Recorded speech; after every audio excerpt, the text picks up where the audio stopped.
Good day and welcome back to another DBZ Dokkan Battle video. In this video we're going to be taking a look at the build of the week, and in this week's build of the week we are taking a look at the Target Goku category.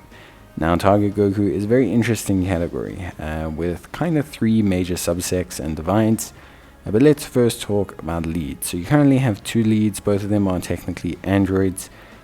Not technically, they are androids, although for some reason if you have just a Hellfighter 17, apparently he's not, because he was made in hell, but hey, whatever.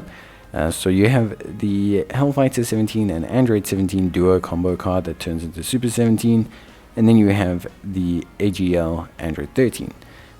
Both are pretty good leads. Obviously the Strength Android 17 duo can be a 200% lead for a couple characters, whereas obviously AGL Android 13 is only a flat 170% lead, which is fine. It's not a train smash, but it is one of those things. Now when it comes to Target Goku, there's a couple kind of subsects. So I would say I would classify it generally into three kind of subsections. You've got the Android subsection, you've got the Terrifying Conquerors subsection, and then you've got the Wicked Bloodline subsection. There is also like a movie bosses one, but it's a little bit tighter on the regime.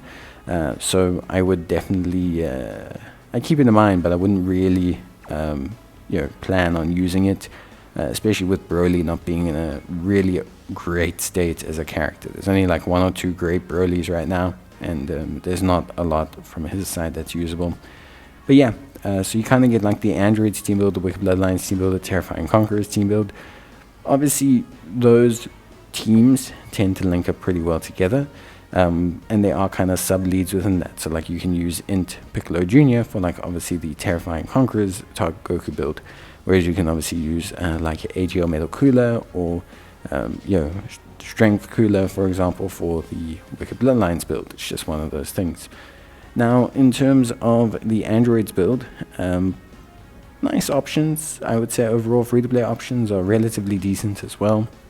You've obviously got like the 17 and 18 Li. I would say the Androids team definitely has the best pick of the Target Goku free-to-play options. It's just 100% makes sense. I think that's probably the best. The Terrifying Conquerors team build I think is also pretty good, if I'm being honest. It's got some really nice kind of cross synergy with a lot of categories. Obviously you have AGL LR Baby, who also just got his Extreme Z Awakening, which I think is a really good one overall. You can obviously incorporate some of the other units. The big thing you'll struggle with is obviously incorporating Android units into this subsection variant of the team. Unless you're using one of the Target Goku leads, then you're probably going to struggle to incorporate the androids into this team. Link-wise as well, they just won't link up that amazingly. So overall, Terrifying Conquerors definitely feels like its own subsect. A lot of characters here will have things like Big Bad Bosses, which is super important, Thirst for Conquest, etc. So yeah, it's definitely a different team build. It enables you to use some nice combos. So you can use, for example, like AGL Baby. You can use obviously the Int Piccolo. I think there's a lot of really nice units there, comparative to just kind of running a full Wicked Bloodlines team, which is possible. Wicked Bloodlines obviously has a whole bunch of great units, and you can definitely run a lot of them under Target Goku. It defeats the point in building a Target Goku team. If you only run Wicked Bloodlines, you're then just building a Wicked Bloodlines team. But it's good to point out that there is kind of that link set divide as well. Remember, Wicked Bloodlines units, we're talking Strongest Clan in Space, we're talking Universe's Most Malevolent, we're talking those kind of links, Big Bad Bosses, etc.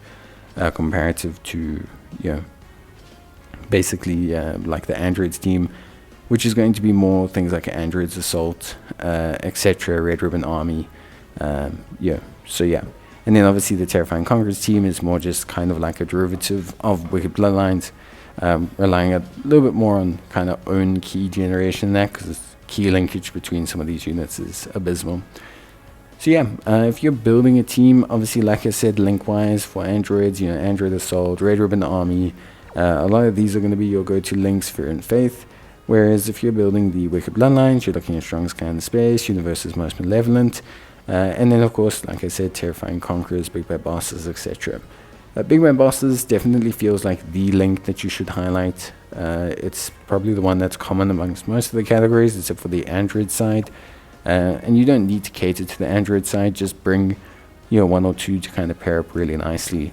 There are some really good LRs on here. You got AGL LR Baby, you got Int LR Perfect Cell, you've got the physical androids. So yeah, it's a good category.